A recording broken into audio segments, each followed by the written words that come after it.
अब कितने भाई बहन हैं? कहती भाई साहब अब तक तो 2 थे, पर आप और आ जाएंगे तो 3 हो जाएंगे। बहुत अच्छे। ऐसे ही बहका देते थे, बिल्कुल हीरोइन जैसी है, ये समझ ले महिमा चौधरी जैसी है। फिर भी सुहागरात को हाथ कांपते थे घूंघट उठाने में कि कहीं महिमा चौधरी की जगह महेंद्र सिंह चौधरी नहीं निकल जाए। लेकिन दोस्तों एक बात कहना चाहता हूँ, मैंने 63 देशों की यात्रा की है। मैं हिस्टोरिकल बैकग्राउंड पर लिखता हूँ, मेरी लिखी हुई पुस्तकें टेक्स्टों में है। आपसे एक बात शेयर करना चाहता हूँ। आज बहन जी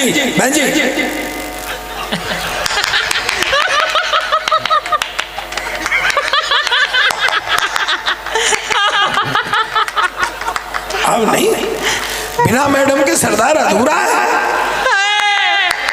भाई। सरदारों को तो जो कुछ मिला है मैडमों से ही मिला है, वरना कौन पूछ रहा था? ऐसा नहीं है।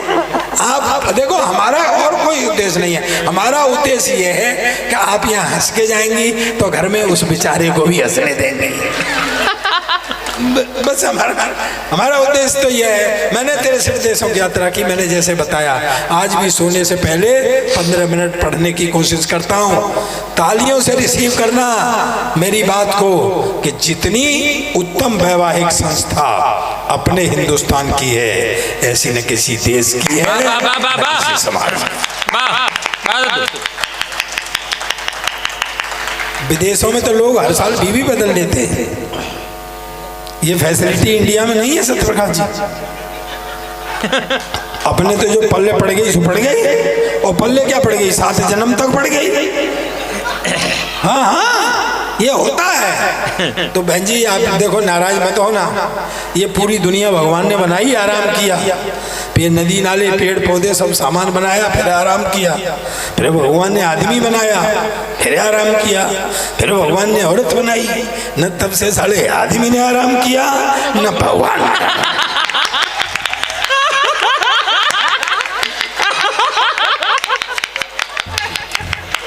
चल रही है दुनिया भैया।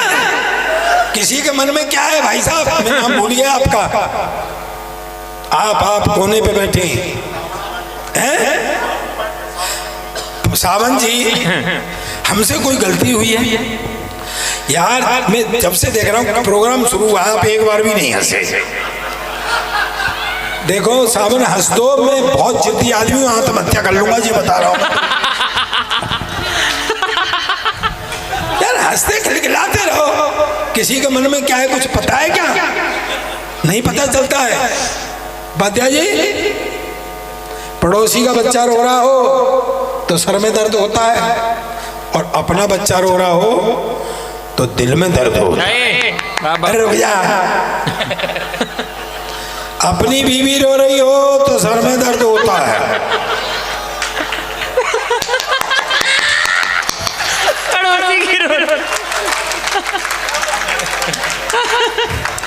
देख लो जीजी, मैंने कही तो नहीं है कुछ भी। समझने वाले समझ गए हैं। ये देश होता है। कहाँ जा रहे हो? अच्छे से बैठो, बैठ बैठ, जो कुछ करना यही कर। यार चला जा रहा है। ये लड़की प्यार मोहब्बत की बातें कर रही थी। हाँ, प्यार मोहब्बत में हमारी कोई कमी थोड़ी है, पर अब ये है कि अब तो वो मोबाइल आ गए तो टू टापू हो जाती है। हमारे जमाने में तो लव लेटर लिखे जाते थे, मेरी प्यारी कम्बो, फिर दिल के हालात, फिर नीचे तेरा प्यारा आलोक संपादक।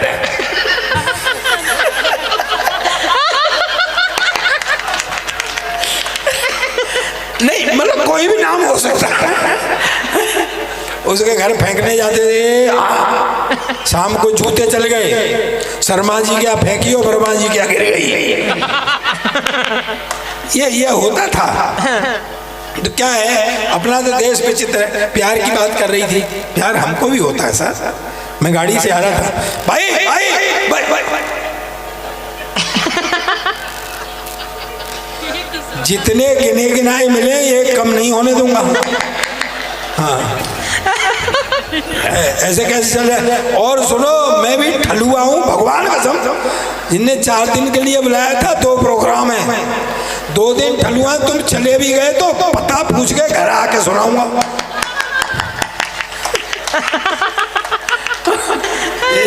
इसलिए यहीं सुन लो तो ज्यादा अच्छा है।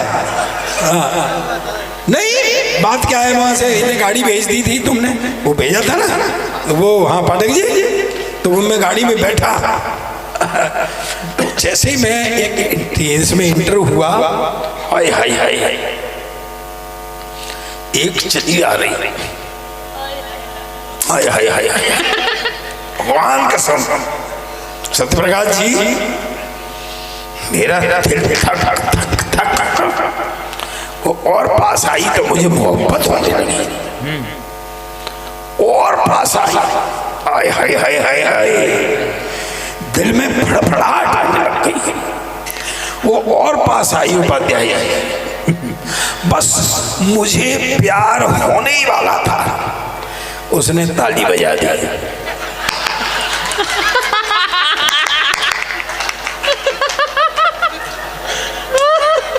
सब गुड़ गोबर हो गया।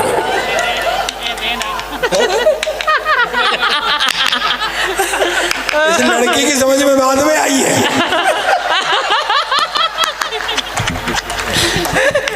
यहाँ अपनी दुनिया उजड़ गई तेरी। अभी तो मैंने तो बच्चों के नाम तक गिन लिए थे।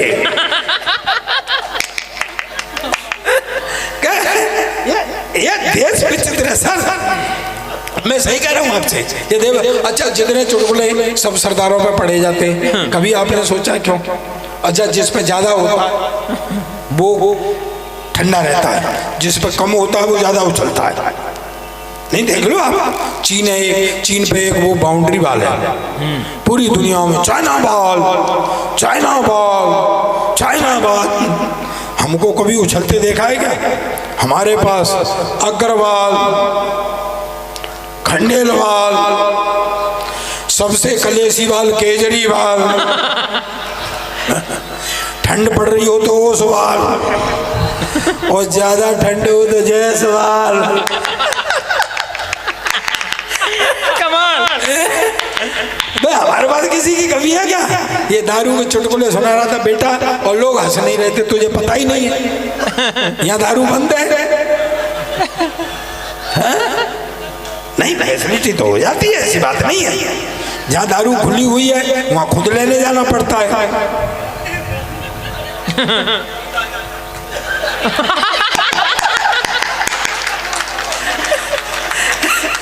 यहाँ तो होम डिलीवरी हो रही है। सर मैं आपको तो नहीं टोकूंगा, मैं अपने लिफाफे पर कोई रिस्क नहीं ले सकता।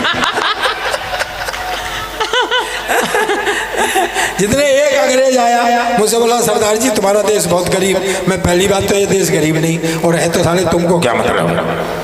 कहता नहीं नहीं सरदार जी, तुम हिंदुस्तान की इतनी हिमायत करते हो, तुम हिंदुस्तान के बारे में क्या जानते हो? मैंने कहा मेरा देश है हिंदुस्तान, मेरा वतन है हिंदुस्तान, मैं नहीं जानूंगा तो तू जानेगा क्या? बोले बताओ तुम्हारा राष्ट्रीय पक्षी? मैंने कहा मोर। बोले राष्ट्रीय पशु? मैंने कहा शेर। बोले राष्ट्रीय झंडा? मैंने कहा तिरंगा। बोले हाँ तुम फंस गए ना, उसमें 3 रंग होते हैं, ऊपर सैफरन कलर केसरिया हिंदू का, सफेद कृष्ण का, हरा मुसलमान का, तुम तो सिख है, तुम्हारा झंडे में क्या है? अब मैं क्या बेवकूफ अंग्रेज, तो ये कौन समझाए ये जो झंडे में डंडा है।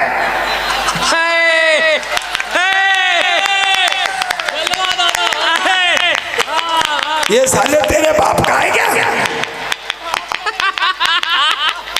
समझो, अंग्रेजों ने हमारे राज किया है, वो अभी भी हमको भोला वाला हिंदुस्तानी समझते हैं। वो ये नहीं समझते कि अब हम उनके बाप हो गए।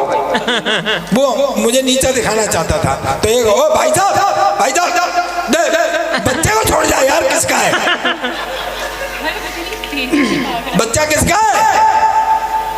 तुम्हारा?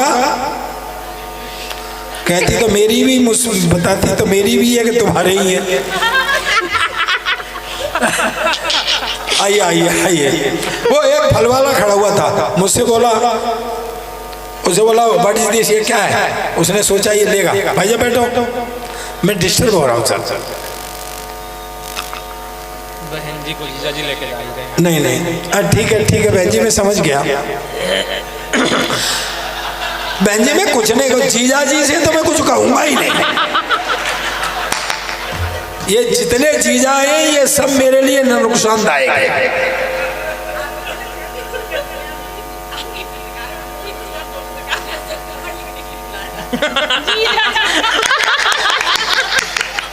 भैया मेरा जीजा वापस दे दे।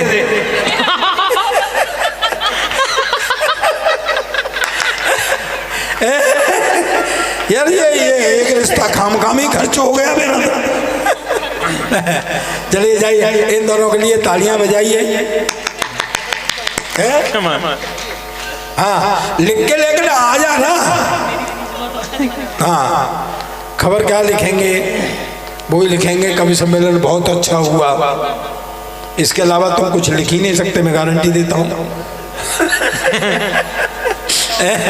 तो क्या है, क्या अपना देश, जब वो अंग्रेजों ने, वो अंग्रेज छूट गया यार मेरे हाथ से।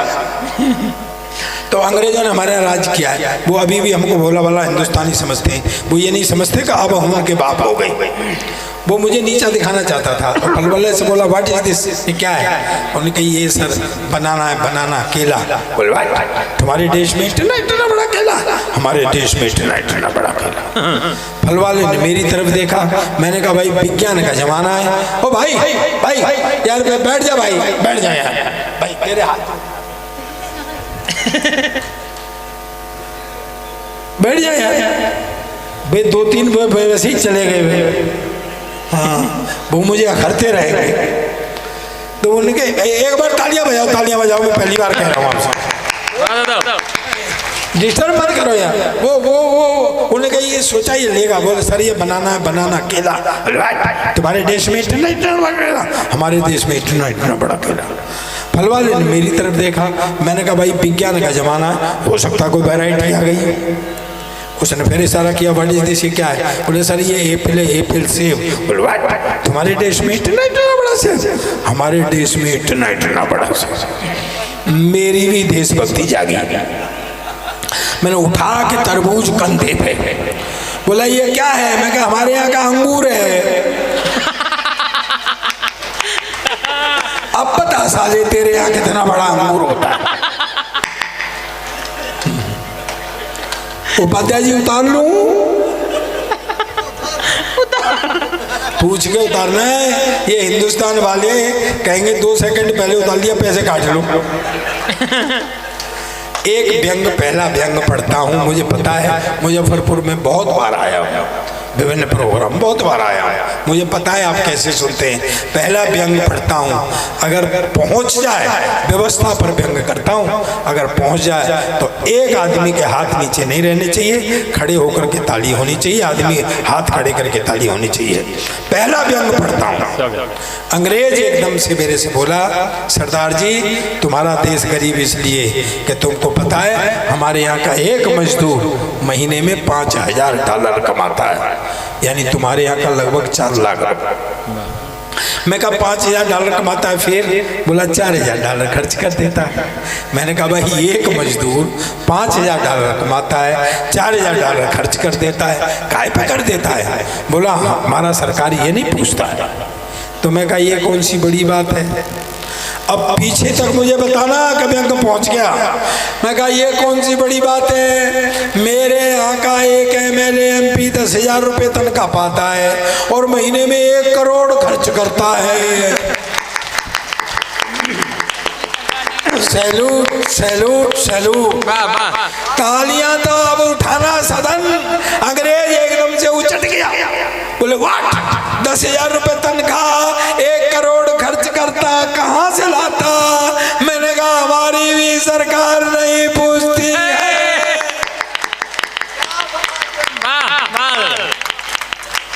आपने खड़े होकर ताली बजाई, मैं धन्य हो गया, ये भी धन्य हो गया। पहले एक आदमी एक बच्चा ले गया था, अब ये 2 ले जा रहा है। बच्चा एक मेरे पास भी है। टाइम भी बहुत हो गया। मैं तो बैठा बैठा सोच रहा था कि मुजफ्फरपुर के बच्चे अगर रोज इस टाइम तक जगते होंगे। आप गलत समझ रहे हैं भाई साहब, मेरा मतलब है स्कूल जाने में परेशान करते होंगे। बच्चा एक मेरे पास भी है, पिछले 5 साल से एक ही क्लास में पढ़ रहा है। कल परसों मैंने बुला के कहीं मैं बेटा कुछ पढ़ा लिखा कर, कहता पापा जब सारे ही पढ़ लिखे जाएंगे तो कोई सरदार भी रहेगा। मगर सरदार सारे सबसे ज्यादा पढ़े लिखे, इतना पढ़ा लिखा कोई प्रधानमंत्री नहीं आया जितना अपना सरदार था। कहता क्या खाक पढ़ा लिखा था, मैडम की बात मानता था। मैं मैडम की बात तो ये सारे ही सरदार मानते हैं, घर में किसी की नहीं चलती है। मैं बहुत देर से देख रहा हूँ भाई साहब, पहले भाभी जी की तरफ देखते हैं तब हंसते हैं। हाँ, घर में किसी की नहीं चलती है। तो मैंने कहा बेटा उठने बैठने काबिल कर, कुछ ऐसा कर जिससे मेरा सिर ऊंचा हो। पता है रात के 12 बजे 2 तकिए लेके मेरे सिर के नीचे देने लग गया। मगर साढ़े तू क्या कर रहा है? कहता तू ही तो कर रहा था कि मेरा सिर ऊंचा कर। और मैं कहा बेटा ऐसे नहीं, पढ़ाई लिखाई में कुछ ऐसा कर जिससे मेरा सिर ऊंचा हो। सुबह तड़के आ गया, बोले पापा आज मेरे स्कूल में एनसीसी वाले अफसर ने आना है लड़का सेलेक्ट करने के लिए, भाई कुछ जनरल नॉलेज के बारे में बता दे। मैंने कहा बेटा एनसीसी वाले अफसर तो रिटायर्ड मिलिट्री अफसर होते, देशभक्ति की बात ज्यादा करते, तेरे से ये भी पूछ सकते हैं देश आजाद कब हुआ था, तो तू बता देना। सन 1942 में तैयारी सी होने लग गई थी और 47 में हो गया। और ज्यादा से ज्यादा तेरे से ये पूछ सकते हैं कि भाई इसमें योगदान किसका किसका था, तो तू बता देना।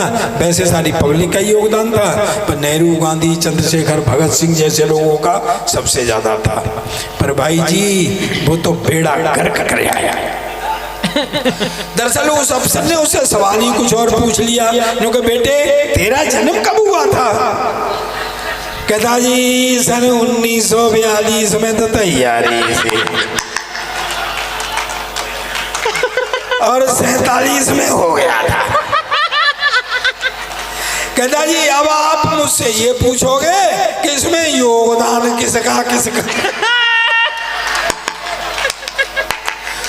तो वैसे तो सारी पब्लिक का योगदान था, पर नेहरू एक कांग्रेसी नेताओं का सबसे ज्यादा था। ओ मैं फिटे मुंह तेरे, तू जिनकी बात करता है। मैं पता है भगत सिंह जी जब तेरी उम्र के थे क्लास के मॉनिटर बन गए थे, तू साढ़े बन सकता है? कहता पापा मेरी उम्र के तो क्लास के मॉनिटर बन गए थे, पर जब तेरी उम्र के थे ना तो फांसी पर चढ़ गए थे। और मैं तो उल्टी पुल्टी बात करता है। एक दिन क्लास में शोर हो रहा, मास्टर ने खड़े होके कहा कौन उल्लू का पट्टा खड़ा हो जाए, तो मेरा बेटा ही खड़ा हो गया। मास्टर ने कहा तू उल्लू का पट्टा है? कहता नहीं जी आप अकेले खड़े अच्छे नहीं लग रहे थे ना, तालियां बजाइए मैं इस बच्चे को सुला देता हूँ।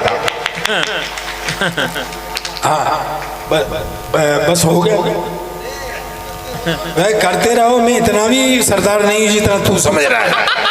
हाँ हाँ, ये हिंदुस्तान वाले हैं, इसको लगा देते हैं। और ये ऐसा आदमी है रुपए का माल 4 आने में ले आता है। ये चवन्नी खड़ी हुई है यहाँ पे। मैं सही कह रहा हूँ आपसे, घर का सामान भी इसी से मंगाया करो। और अब कह रहा लगे रहो। तू बहुत चालाक है। कितना दिमाग है तेरे अंदर?